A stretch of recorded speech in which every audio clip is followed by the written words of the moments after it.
Hare Krishna, Krishna Krishna, Hare Hare, Hare Rama, Rama Rama, Hare Hare. Hare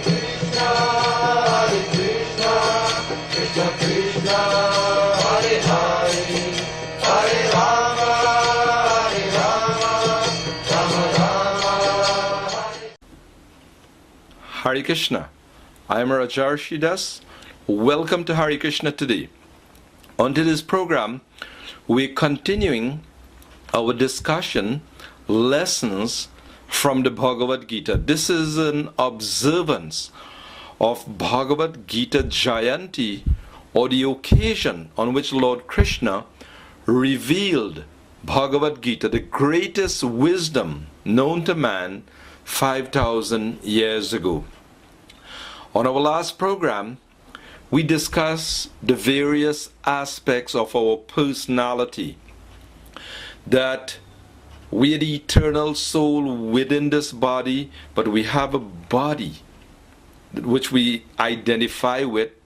So we discussed a subtle element called a hankar, or false ego, that makes the eternal soul identifies as a physical body.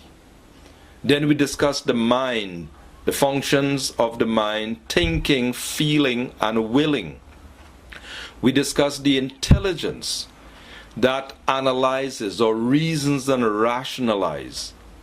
And we discussed how all the souls within this world, we have an eternal enemy with us in this world.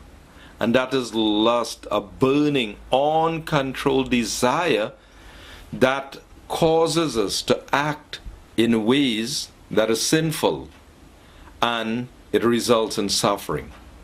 Today, we're going to look at some more details as to how we actually are affected by the influence of this Maya, this lust, or this influence of the material nature.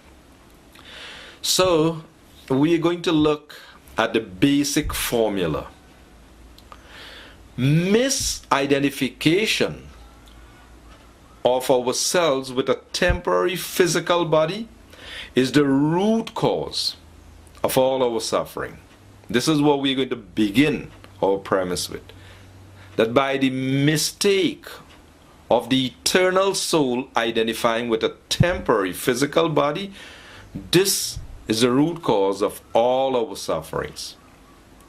So we're going to examine examples of this. How the soul under the spell of this Maya or illusion is making a mistake, thinking I am this body. So how does suffering actually come about? Let us look at some examples. 1. Suppose you go in a sort of dark place, and you find a piece of rope there that you mistake for a snake. Immediately, you become disturbed in mind. It's just a piece of rope, but because of a mistake, there is anxiety and suffering in the mind. Similarly, the eternal soul, nothing can happen to the eternal soul. But because the soul is making a mistake, thinking I am the body, whatever happens to the body, I am affected. Srila Prabhupada used to give some common examples that we can relate to. 1, this body is described to be like a vehicle. Yes. So, suppose a person takes all his accumulated money and he buys a very expensive vehicle. But then some madman comes and smashes this vehicle. Then, when he gets the news, he's devastated. Why? Now, no one did him anything. They just smashed the vehicle. Now, vehicles are getting smashed everywhere. You're not affected by it. But if your vehicle is smashed, causes pain. Why? Just because of the attachment, the soul's attachment to the physical body, thinking this is me. So we're saying this is the root cause of all our problems. Because when we become attached to this body, we become attached to objects related to this body. Other persons also. Someone calls up and say, oh, your parents just died in a fatal car crash. Then, men and women are dying all over. We are not affected. But this body connected to those bodies, and we feel pain. So the point we're getting here at is that to misidentify ourselves as a temporary physical body results in suffering. But waste of valuable time and energy also. So Srila Prabhupada would give another example about our dissatisfaction due to the misidentification. He said, suppose you're driving your vehicle. So you pull up at the petrol station and you fill up the tank. Now, is that going to quench your thirst? Certainly not. Because you are not the vehicle. Fine, the vehicle has its needs. But you, the driver, you have different needs. You can put in some super gasoline, some premium gasoline, and that will do great for your car. But you drink it and see what will happen to you. How fast you will go and where you will go. So, because the soul is spiritual, it has needs, spiritual needs. The physical body has its needs, but the soul has its needs also. So if we invest a whole lifetime into this body, investing a lot of time and energy into the body, without knowing the self, and we neglect the needs of the self, we're going to be despondent. Even externally we can have everything that money can buy, everything around, but we will not be happy. There'll be a vacuum there. Something will be lacking. So we have to come to terms with our real identity, that I am an eternal soul, and then we'll now have to find out, well, what does the eternal soul need in order to be happy? So, Srila Prabhupada gave this example about wasting time simply in the body and not knowing the self. He says, suppose that a man is building a house. He's building a huge mansion, a palace. And he says, when I finish build this, I'm going to set it on fire and burn it down. Now, what would you think about him? He's a nut of some variety or the other, right? Yes, he's some type of a, it's not sanity. You're investing all your money building a huge house and then you're going to burn it down. Well, consider, a human being invests a whole lifetime of energy, efforts into this body with the hope of being happy. And when the time of death comes, someone is going to dispose of this body. And the real person, the spirit soul, now has to leave and go. And what did we do for ourselves? We made no preparation. So Srila Prabhupada gave some other examples to show how we can waste valuable human energy without having spiritual awakening. So he says, you have an apartment and you have a 5-year lease that you must give up this apartment after 5 years. But suppose you're working for the 5 years, but you take all the money you work for and you're doing over the floor, you're doing over the ceiling, fixing this, fixing that.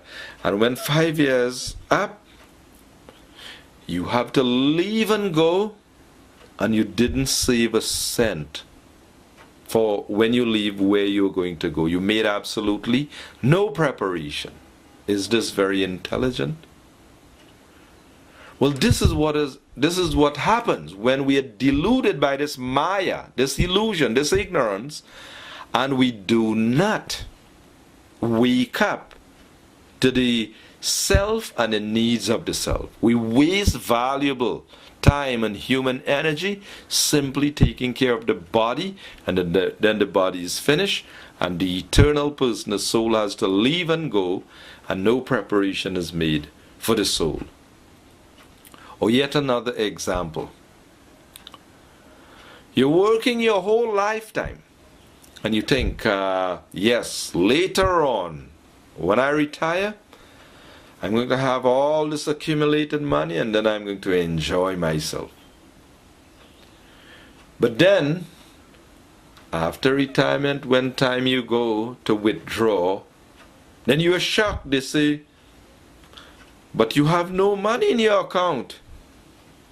Well, what do you mean? I'd been putting money all the time. Well, there's no money in this account. Maybe you're putting your money in the wrong account. Yes. That's investing into the temporary physical body. And when the eternal soul has to leave and go, we don't have any credit. We don't have anything. Therefore, the Vedas says, Uttishta Jagrata, please wake up and try to understand the bone you now have in this human form of life. Wake up and try to understand. This human form is very valuable, and human life begins when a person starts to inquire, who am I? Where have I come from? Why am I here? Where am I going after death? Who is God? What is my duty? What's my relationship with God? That's the actual beginning of human life. Otherwise, the valuable human form of life is wasted. And the worst thing is that we are not happy. We don't have the desired happiness that we're endeavoring for. Therefore, the first lesson taught by the Supreme Lord in Bhagavad Gita, he instructs his devotee and friend Arjuna in the second chapter of the Bhagavad Gita. He says, never was there a time when I did not exist, nor you, nor all these kings present, nor in the future shall any of us cease to be. Yes, we always existed in the past. We exist now, and we'll continue to exist. Then he says, as the embodied souls continually passes in this body, from boyhood to youth to old age, the soul similarly passes into another body at death. And a sober person is not bewildered by such a change. A sober person, dhira. Dhira means a sober person. He is equipoised. He is not bewildered. He is not affected by this change. Yes, this change of body. He's not affected. So, it's important to become self-realized. That's our purpose. As long as we are in the illusion, misidentifying ourselves with the physical body, that's the formula for all suffering. Yes, that's the formula for all chaos and all suffering. So the Lord is saying in the Bhagavad Gita that he's giving an example. He says, as a person gives up old garments, putting on new ones, the soul similarly gives up old and useless bodies and take on new ones. So think about it. If someone comes home and change into other clothing, does anyone go about crying, oh, this person is gone? No.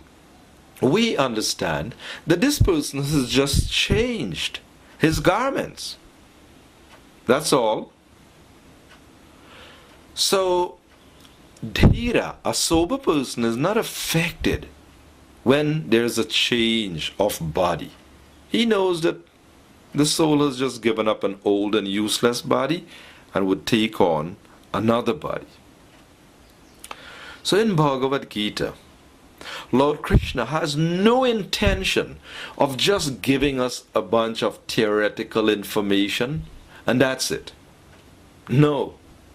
His purpose is to make us experience eternal life, to return to the eternal world, the kingdom of God, where we belong to and where we can experience eternal life. But that means that now we have to apply ourselves to the practice. We have to practice that we are not physical bodies, that we are the eternal souls, and we should know how an eternal soul is meant to function. One may say, but I have a body. What about me? Well, we should know, at least theoretically, this is not me. This is my vehicle that I have to use to get to my destination. This body is a vehicle. Of course, sometimes people think, oh no, I can't. This is really going against my aim or my desires in life. I won't be able to be happy. But we have to be careful that we are not living rabbit philosophy and ostrich philosophy, closing our eyes and playing we're going to be happy. No. When trouble comes, rabbit closes its eyes, think dog is gone. But closing your eyes doesn't avoid, the problem doesn't go away. Or ostrich burying its head under the sand, no. It doesn't work like that. We as human beings are meant to bring about a solution. And Lord Krishna is recommending and prescribing in the Bhagavad Gita how we can bring about that solution. Practical applications.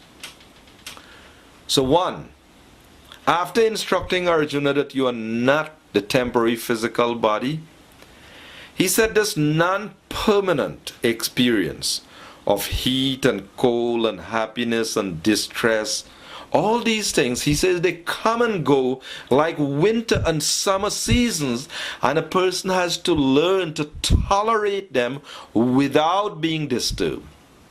Yes, a person has to learn to tolerate these things without being disturbed. What does that mean? It means a material body, he says, matra sparshas. These problems come about due to sensual contact, the senses contacting the objects. So it is too cold, it is too hot, or my senses, this is appealing to my senses. So Krishna is saying that we have to learn to tolerate, but is that all? No, we have to be fixed in our eternal function. That means our thoughts, words, and activities have to be aligned or directed towards God, the Supreme Person, the reservoir of all pleasure.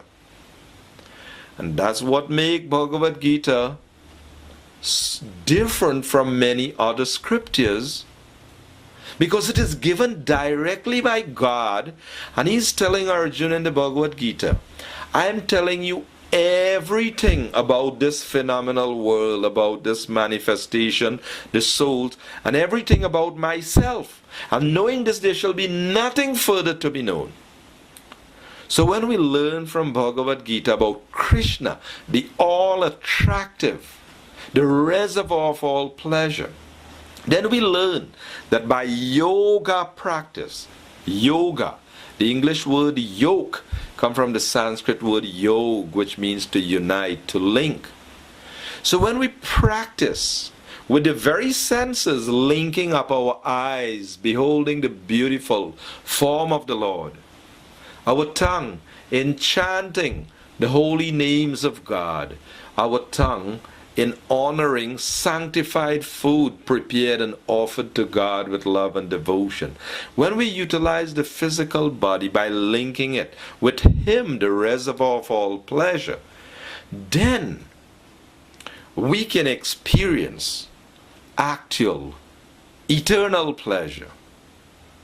But as long as we do the opposite, as long as we go contemplating the objects of the senses or contacting these senses with the temporary objects, Krishna warns us, Dukhayo nayayevati. This is the cause of all suffering. That very thing that you think is the source of all my happiness, you become attached to it, and then this body becomes old, you're not able to enjoy it again, or in course of time, we're separated from it. So the very thing that you conceive of that will make me happy, it brings about suffering. So when Krishna says in the Gita that this mind can be your best friend, but this mind can be your worst enemy, how is that? Well, Krishna says in the Gita, how the mind becomes the worst enemy? By contemplating the objects. Dhyayatu. Dhyan means to contemplate. By contemplating the objects of the senses, a person develops attachment. From this attachment, the lust is awakened. And when the lust is not satisfied, anger arises. Memory becomes bewildered.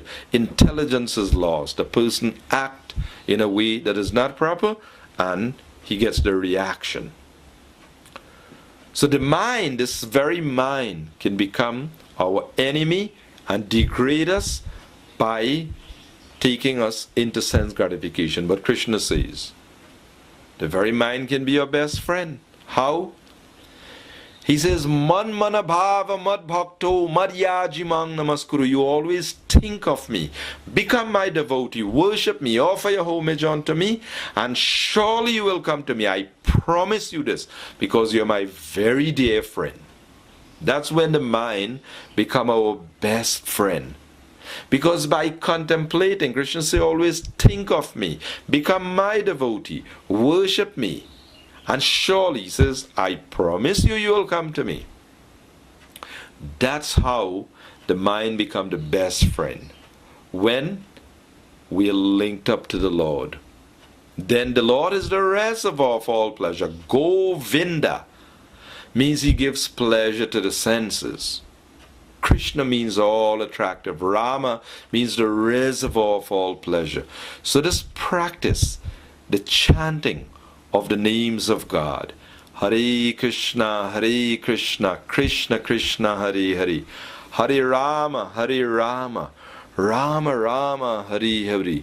By this simple practice of vibrating the names of God, His names are none different from Him. Therefore in the Gita he says, Satatang kirtayantu mang, always chanting my glories. So all religious scriptures of the world recommend and prescribe the chanting of the holy names.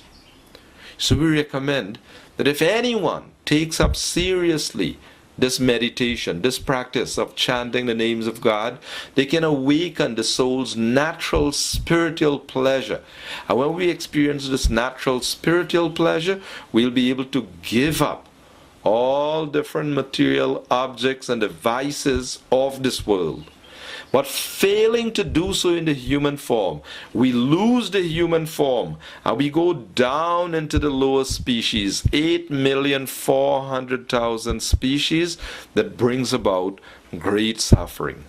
Therefore, Lord Krishna delivered this message of the Bhagavad Gita, giving information, general information, so we can understand how we fit into this complete picture, this cosmic manifestation.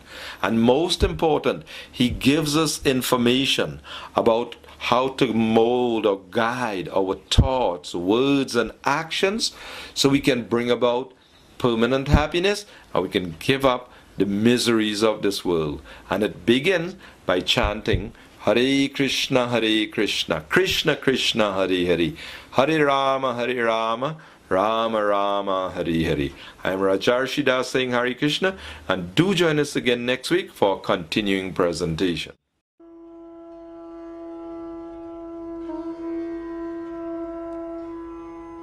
In a tiny room of an old temple in India, a holy man works, often through the night, tirelessly poring over ancient manuscripts.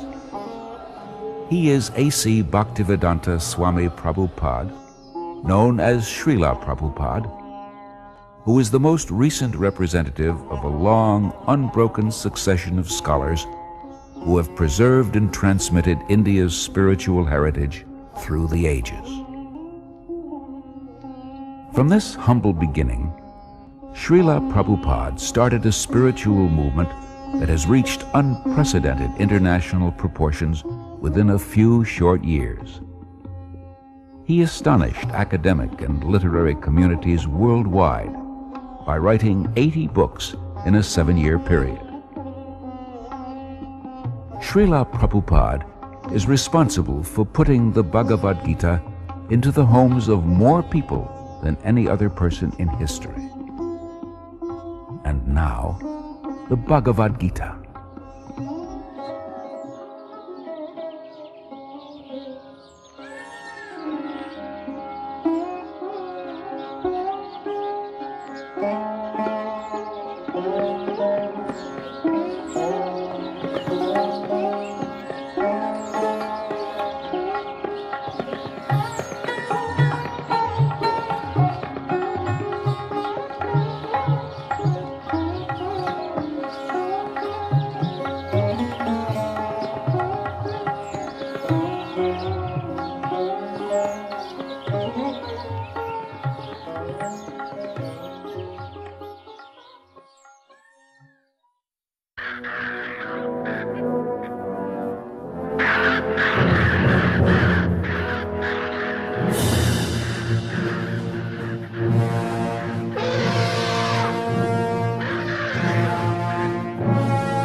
"5,000 years ago, at an ancient battlefield near what is now New Delhi, India, armies representing kingdoms from all over the world assembled for the greatest trial of arms in history.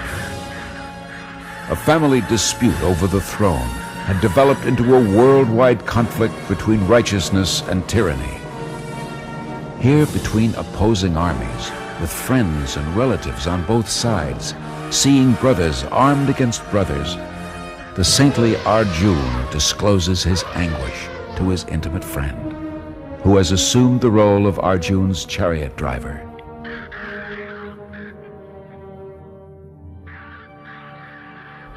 Oh, Krishna, seeing my friends and relatives present on both sides and ready to lay down their lives, my whole body is trembling. My mind is reeling. It would be better for the enemy to kill me, unarmed and unresisting, than for me to fight with them. O Arjuna, give up such petty weakness of heart and arise, O protector of the righteous. How can I fight these men? I prefer to live by begging than at the cost of their lives. Even though they are avaricious, I shall not fight.